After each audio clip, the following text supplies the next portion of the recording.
so much, you guys, for staying. I heard some people went to a bar and came back. I don't know who you are, but I'm sure you're having fun. Oh, right there. Okay, good.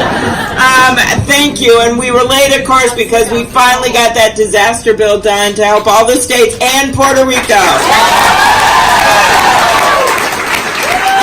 So we stood our ground and got that done, and that was pretty exciting. And then I came back here to see all of you. Where's my husband? Where's John? Oh, there he is. Hey, hi. That's how you see your husband these days. It's really super romantic. And anyway, we have been so excited. I hope you've all met our staff. You want to all raise your hand, and our interns and everyone, wherever you are. We have such a great team from the very beginning, sticking together. We built on from there, from that snowy day in the blizzard. We've been having so much fun. There are two funny insights from that day that I don't always share with everyone, but since, no one will hear it, I'll tell you. Anyway, one was that that day, I was out there, in the snow. And the woman that did my hair, B, who's been with me forever, remember how it stuck and it didn't move? So she told me 3 weeks ago she'd come back because she was excited to be there, and everyone was joyful, and there's all that snow, and people were covered in snow, and people were coming on skis and sleds, and B was just in the middle like this praying. I'm like, why? She said, well, your color was kind of going away, and gray was coming in, and I sprayed a bunch of brown on the top, and I was afraid it was going to come dripping down on your face on national TV. That was the other part. Then the other funny part was I get back to the Senate, and someone says, is it true you really raised $1 million in small contributions? Thank you, staff. In 24 hours, and I'm like, yeah, it's true. And one of the Republican senators go, really, that's so cool. And I said, yeah, but half of it came from snow globe manufacturers. And he said, really? I'm like, you are such a Republican.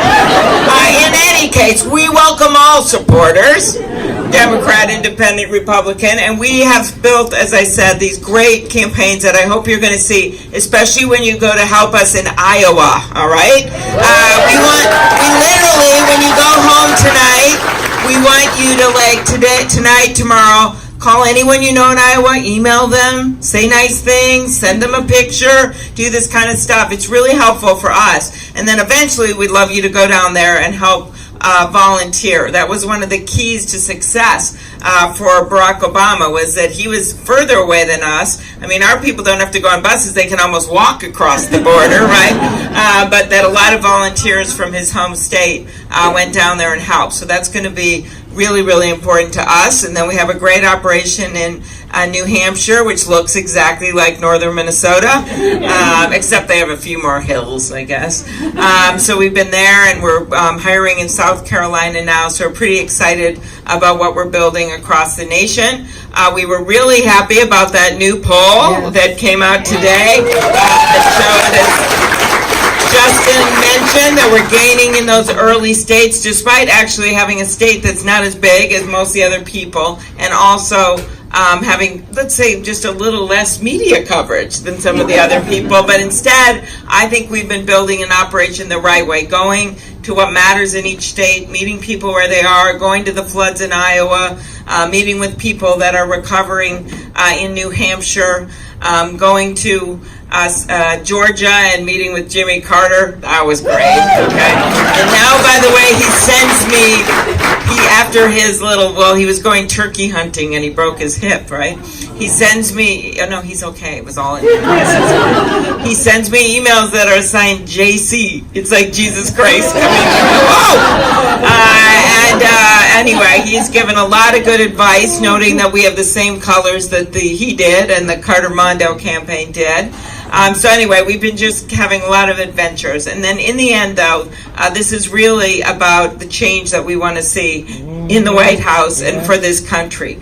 The healing that we need to see. The fact that we need to bring the heart back to this country, because this president literally wakes up every single morning and tweets something that hurts someone, right? That is divisive, whether it's about immigrants, whether it's about people of color, whether it's about people he just doesn't like in his own party just because they criticize him one day, whether it's John McCain that he went after a patriot after he'd been dead for 8 months. Those are things he does.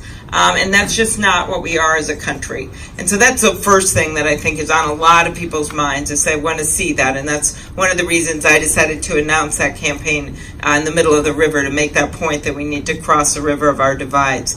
The second thing that's on people's mind is just what's happening with this economy. And while we know we've had this period of stability since the downturn because of our really great businesses and workers, especially here in Minnesota, we're so proud of them. We're able to be resilient and get through that. But the way I look at this is this should be a moment of opportunity and not chaos, right? Like we should, when we're in a stable time, we should be working on the things that are hard to do, right? We should be doing something about climate change and getting us back in that international climate change agreement. We should be taking on healthcare and doing something to bring down those pharmaceutical prices. I think you know that those pharma companies think they own Washington, but they don't own me. We should be taking on privacy issues and technology and antitrust and all these things that maybe aren't the easiest things to do, but they're the right thing to do. Oh, is that a dog over there? Really, like I said, we have to take on the challenges of our day. I'm so happy, but we have to take on the challenges of our day. And then you have what's been going on internationally, which is this week really came to the forefront. Something that we know that work there, that have these briefings all the time, has always been being stirred up. And, you know, when the president says he doesn't want to go to war in Iran, we'll take him at his word. But the problem is he is surrounded by some people that may want to do that. And then the other problem is that it just may be that he has created so much volatility by his foreign policy, by tweet, and the threats and the thing that he does, that we're in that situation, even if we don't want to be. And so that's why I think that we should be a country that stands with our allies, right? Yeah. We should be, I mean,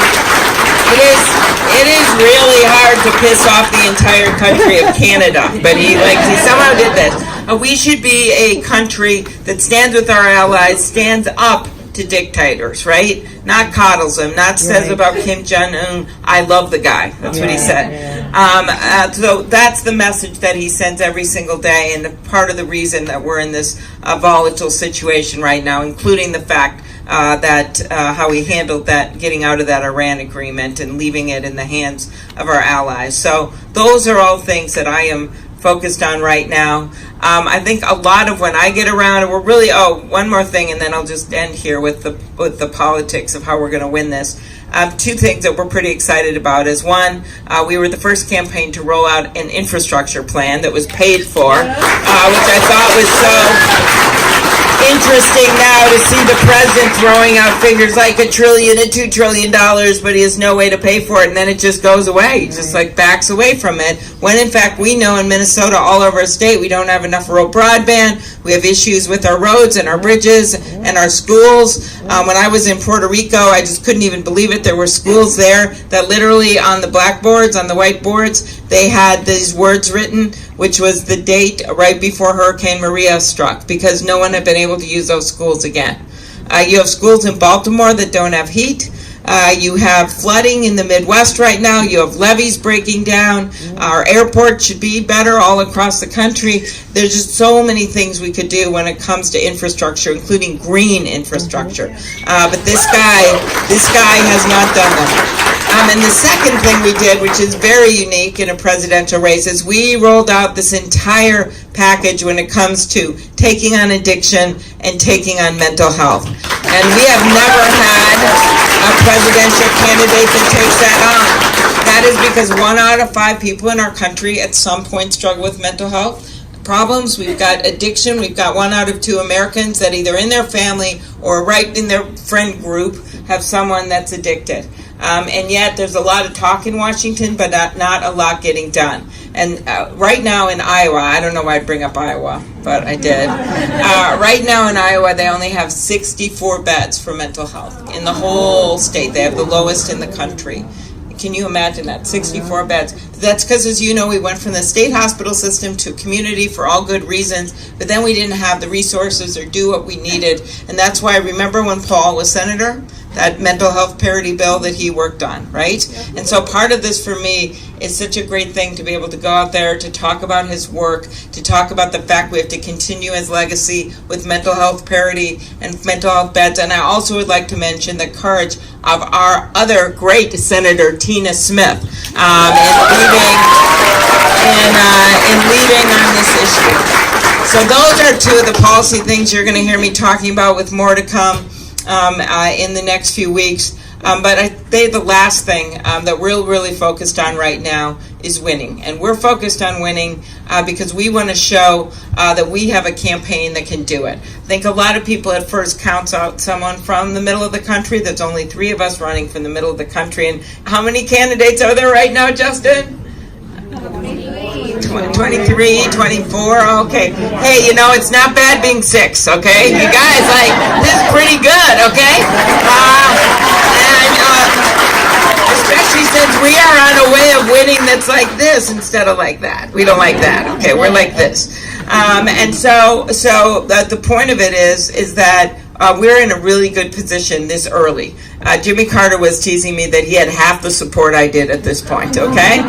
So we feel good about that. We feel good about the operations we're building. And I think you know that the case that we can make is different than the case a lot of other people can make. Because a lot of these people who are from bright blue states, they have never had to run in a purple state. They have never had to run in congressional districts that Donald Trump won by 15 points. I did, and I won, all right? And I think you know I did it not by selling out on our values, but I did it by meeting people head on. You know, I went on into the Lion's Den and did a town hall meeting on Fox. You guys are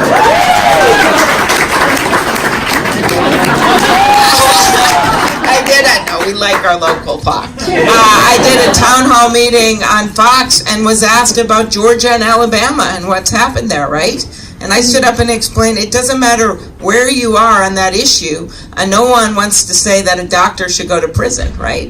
No one wants to say that we should take away a woman's right to choose. And I think it's important.